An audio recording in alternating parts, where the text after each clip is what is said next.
You didn't come here by accident. Something brought you to this video. And I think, deep down, you already know what it is. You're tired.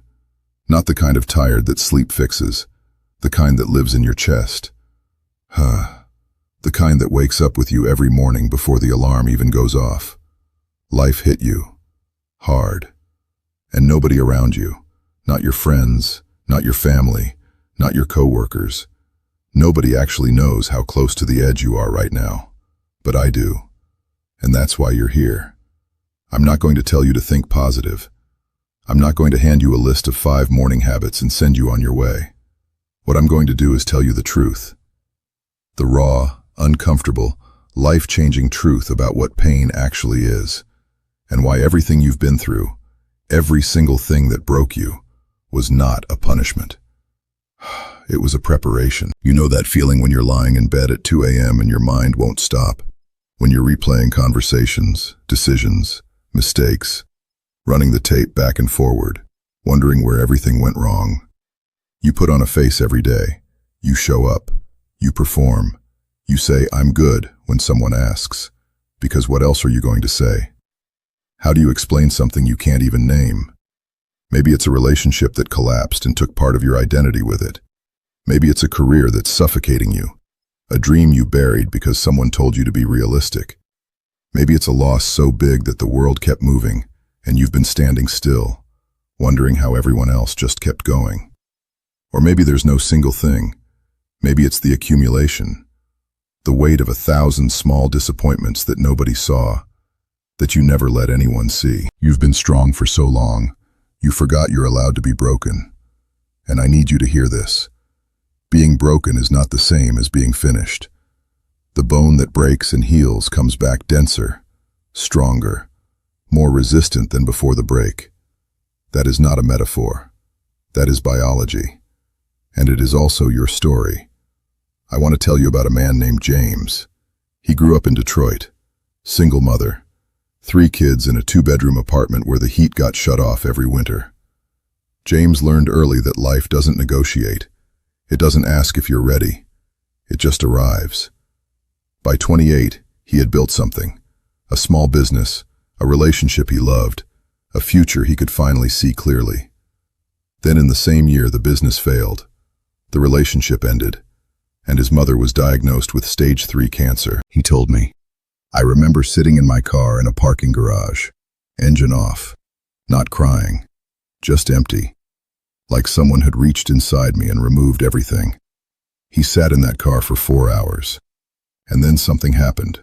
Not a miracle, not a voice from above. Just one quiet, stubborn thought that pushed through the silence. This is not the last chapter. James walked out of that garage with no plan, no money, no certainty. Nothing but that one thought. Today he runs a company with 40 employees. His mother is in remission. And every morning he drives past that parking garage on his way to work. Not to forget it, but to remember it. Because that parking garage is where James decided who he was going to be. Here is the central truth of everything I'm telling you. Pain is not the enemy of your purpose. Pain is the price of your purpose. Every great story ever told has the same architecture. A character who wants something, a world that resists them, and a moment of crisis that forces them to become someone they could not have been otherwise. That is not just storytelling. That is the structure of human transformation. You don't learn who you are when everything is comfortable. You learn who you are when the lights go out, when the money runs dry, when the people you counted on disappear. And the version of you on the other side of this is not who you are now. Consider the caterpillar inside the chrysalis. It has no evidence it will become a butterfly. It just dissolves, completely, into liquid, and then it remakes itself into something that can fly. You are in the chrysalis right now. It's dark in there. It's tight. It doesn't feel like transformation. It feels like destruction. But you are not being destroyed. You are being remade. What are you actually afraid of? Not the surface fear. Not, "I'm afraid of failing." Go deeper. What is the fear underneath that fear? Most people are not afraid of failure. They are afraid of discovering, after they've given everything, that it still wasn't enough. And I'm here to tell you, That fear is a liar. Because the version of you that gives everything, even if the outcome isn't perfect, is undefeatable. You cannot lose if you refuse to quit. You can only be delayed. Stop measuring your progress by your position and start measuring it by your direction. Where you are right now does not determine where you're going. Your trajectory does. A plane taking off is not yet at 30,000 feet, but it's moving. As long as you are pointed at the life you want to build, your position is irrelevant. And every time something feels hard, that's not danger, that's data. That's confirmation you're standing at the exact edge where growth happens. When it gets hard, that means you're close to something real. Protect your belief like it's the last fire in a blizzard. Everyone around you will have opinions. People will project their fear onto your dreams and call it concern. They'll call it realism. Do not let someone else's expired dream become a ceiling on yours. You are the guardian of your own belief. Guard it fiercely, because the moment you surrender your belief, you surrender everything. Think about the version of you 5 years from now who made it through this, who came out the other side of this exact season, who looks back at this moment, the darkness, the doubt, the exhaustion, and says, "That was the moment that made me." That person exists. That person is the logical conclusion of your decision to keep going.